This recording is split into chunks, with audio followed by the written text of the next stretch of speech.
Hi friends, good evening. तो पिछले video में आप लोग को 1 से लेके 53 नंबर तक ऑब्जेक्टिव करा दिए थे। अब यहाँ पे स्टार्ट करेंगे इस वीडियो में हम 54 नंबर से नेक्स्ट तक। तो ये दूसरा वीडियो है। पहला वीडियो आप लोग को देखना होगा तो चैनल पे जाके देख सकते हैं, क्योंकि रिवीजन क्लास चला रहे हैं हम हिस्ट्री का। अभी लूसेंट ऑब्जेक्टिव बुक का नंबर 1 पेज से लेके लास्ट पेज तक चलाएंगे। ये पर डे 50 से 100 क्वेश्चन का एक वीडियो आएगा। जिसको भी हमारे साथ रिवीजन करना हो वो जुड़ जाइए। बिना टाइम वेस्ट किए, बिना कुछ फालतू का बात किए वीडियो को हम लोग चलाते हैं इस सीरीज को। तो आइए स्टार्ट करते हैं, कुछ भी ज़्यादा बात नहीं करके। तो देखिए 54 नंबर क्वेश्चन है, निम्नलिखित पशुओं में से किस एक का हड़प्पा सभ्यता में पाई मुहरों और टेराकोटा कलाकृतियों में निरूपण अंकन नहीं हुआ था? तो शेर का ऐसा नहीं हुआ था। ठीक है। नेक्स्ट है, हड़प्पावासी किस धातु से परिचित नहीं थे? तो सभी को पता है कि लोहे से परिचित नहीं थे। वो सोने, चांदी, टीना, सीसा, तांबा एवं कांसा से परिचित थे, बट लोहे से परिचित नहीं थे हड़प्पावासी लोग। नेक्स्ट है कि निम्नलिखित में से किस स्थल से युगल, सावधान या द्विशव संस्कार डबल व्यूरियल का प्रमाण मिला? तो ये लोथल से मिला था। बहुत ही इंपॉर्टेंट क्वेश्चन है ये। लूसेंट ऑब्जेक्टिव सभी एग्जाम्स में पूछे जाते हैं। कपास का उत्पादन सर्वप्रथम सिंधु क्षेत्र में हुआ है, जिसे ग्रीक या यूनान के लोग किस नाम से पुकारा जाता है? तो सिंडोन के नाम से इसको बोलता था, सिंडोन। नेक्स्ट है, हड़प्पा के काल का तांबे का रथ किस स्थान से प्राप्त हुआ है? ये देमदाबाद से प्राप्त हुआ है। क्या? तांबे का रथ। नेक्स्ट है, हड़प्पावासी किन किन धातुओं का आयात करते थे, यानी भेजते थे अपने यहाँ से दूसरे जगह बेचने के लिए? तो इसका आंसर 1, 2, 3 है, यानी कि चांदी, टीना और सोना। बस हड़प्पा जैसे ही आया, लोहा नहीं होगा, ये याद रखिएगा। नेक्स्ट है, हड़प्पावासी लाजवर्थ भवन निर्माण की सामग्री का आयात कहाँ से करते थे? हिंद कुश क्षेत्र के बंदखसा से। हिंद कुश क्षेत्र से बंदखसा से आयात करते थे। क्या? तो भवन निर्माण की सामग्री के लिए। नेक्स्ट 61 है, अफगानिस्तान स्थित सिंधु सभ्यता से संबंधित स्थल कौन सा है? तो दोनों है, मुंडीगाक और सुतोरगोई। नेक्स्ट है, कौन कौन से नगर सिंधु सभ्यता के बंदरगाह थे? तो कौन कौन सा थे? इनमें से सभी। सिंधु सभ्यता का बंदरगाह क्या क्या था? लोथल था, सुतका गेंडर था, कुंतासी था, अलाउद्दीन एवं बालाकोट था। 63 नंबर क्वेश्चन है, मोहनजोदड़ो से प्राप्त पशुपति शिव आदि शिव मुहर में किन किन जानवरों का अंकन हुआ है? इनमें से सभी।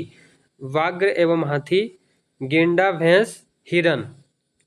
नेक्स्ट है, किस हड़प्पाकालीन स्थल से नृत्य मुद्रा वाली स्त्री का कांस्य मूर्ति प्राप्त हुआ है? यानी कि नृत्य करते हुए एक कांस्य की मूर्ति प्राप्त हुआ है, मुद्रा से बनी हुई। ये मोहनजोदड़ो में प्राप्त हुआ था। किस हड़प्पाकालीन स्थल से पुजारी का प्रस्तुत मूर्ति प्राप्त हुआ? पुजारी लोगों के लिए, हड़प्पा।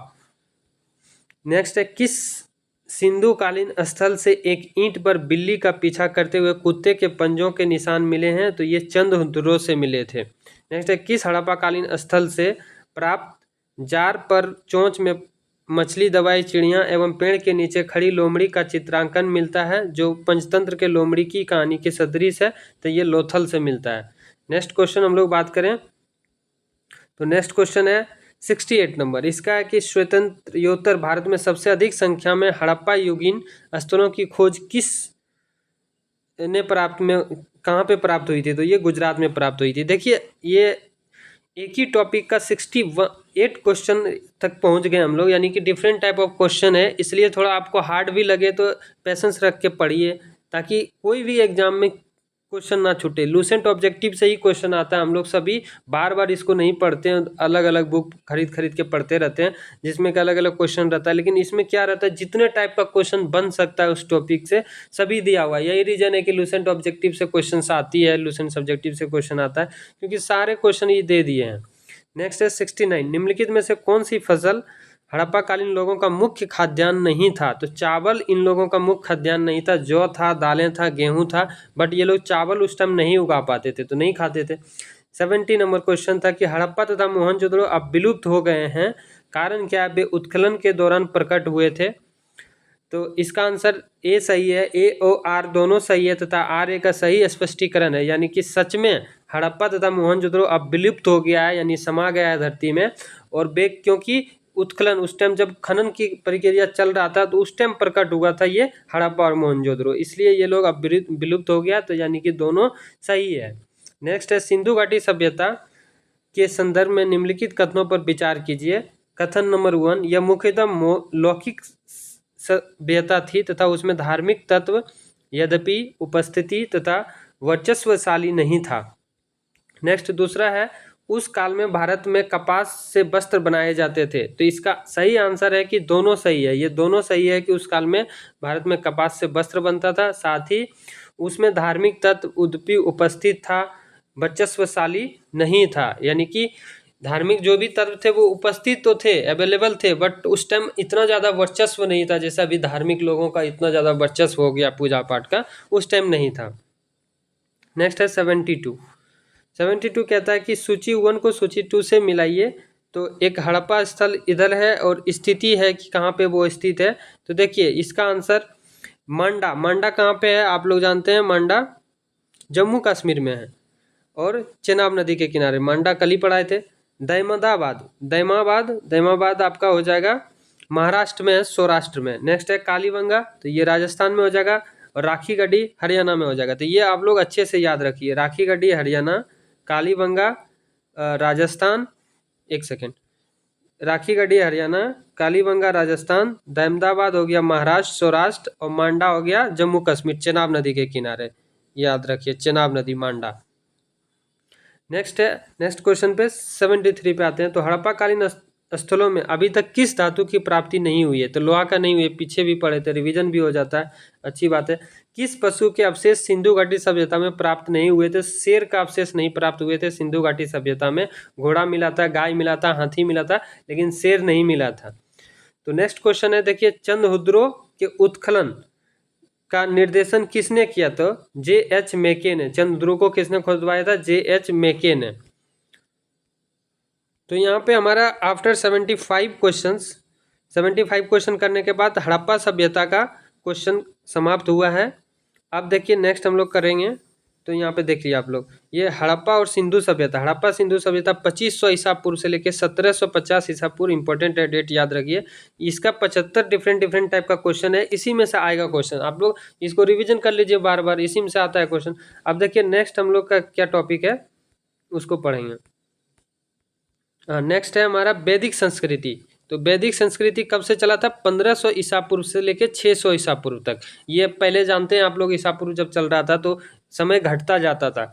अभी ऐसा नहीं कि 600 से 1500 नहीं होगा, 1500 से 600 आएगा।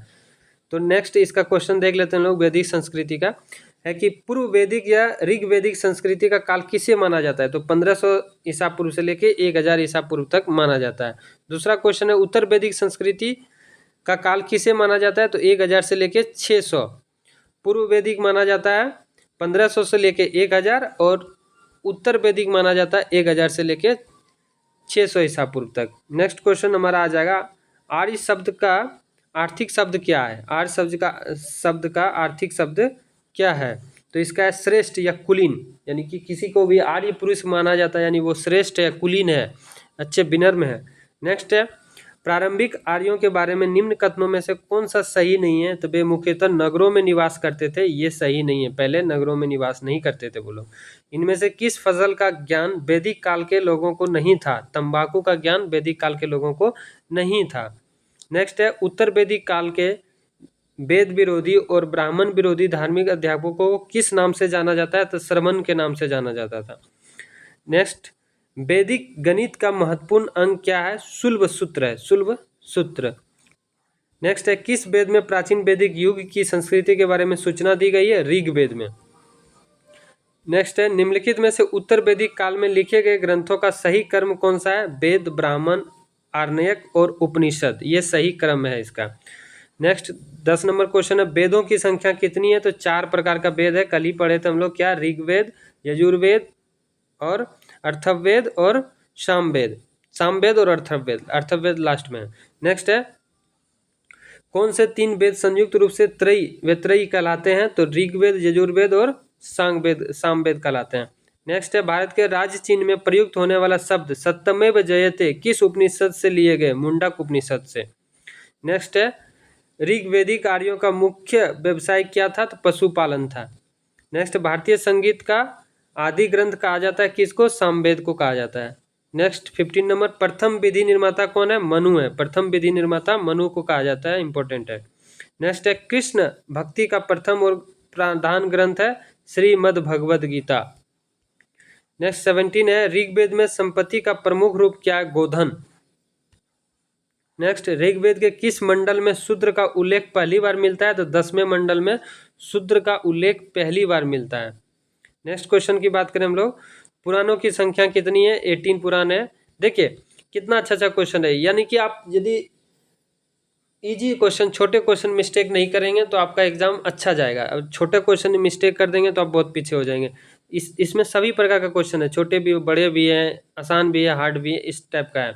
वैदिक धर्म का मुख्य लक्षण इनमें किसकी गणना उपासना था? तो प्रकृति की गणना का उपासना था। किस देवता के लिए ऋग्वेद में पुरंदर शब्द का प्रयोग हुआ था? इंद्र देवता का लिए पुरंदर, तो पुरंदर मीन्स इंद्र।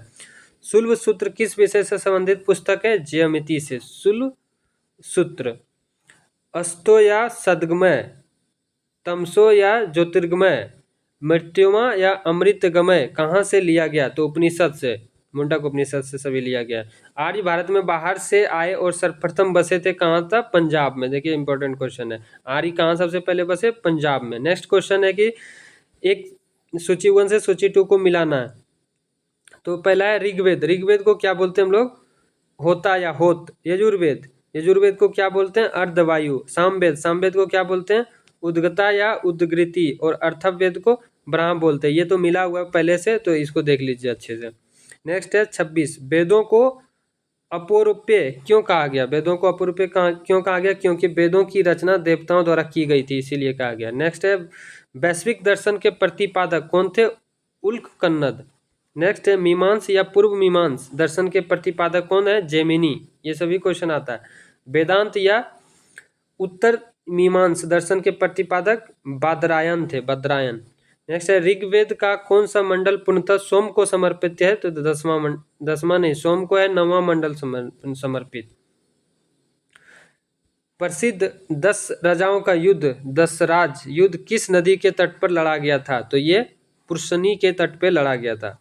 नेक्स्ट 32, धर्मशास्त्रों में भू राजस्व की दर क्या है? 1/6 है भू राजस्व की दर। नेक्स्ट क्वेश्चन है 800 ईसा पूर्व से 600 ईसा पूर्व काल किस युग से जुड़ा था? तो ब्राह्मण युग से जुड़ा था। तो आज तक इतना ही रहने देते हैं। 33 क्वेश्चन यहाँ तक हो गया है। नेक्स्ट यहाँ से स्टार्ट करेंगे 34 से, क्योंकि वीडियो ज़्यादा लंबा हो जाएगा। तो ये दूसरा वीडियो है, आप लोग अच्छे से रिवीजन कीजिए। जिनको भी पढ़ना है तो रिवीजन करते जाइए, आप रटने की जरूरत नहीं है। बार बार देखिए वीडियो को, 2-3 बार देख लीजिए तो आपको ऐसे ही याद हो जाएगा। कहीं भी क्वेश्चन आएगा दिमाग में बैठ जाएगा और बन जाएगा। तो फिर तीसरा वीडियो हम लोग कल लाएंगे। और अभी लूसेंट का फर्स्ट पेज से हम स्टार्ट करके लास्ट पेज तक रिवीजन कराएंगे आपको। जिसको भी हमारे चैनल से जुड़ना है जुड़ जाइए। पसंद आने पर लाइक शेयर सब्सक्राइब कर लीजिएगा। जय हिंद, जय भारत।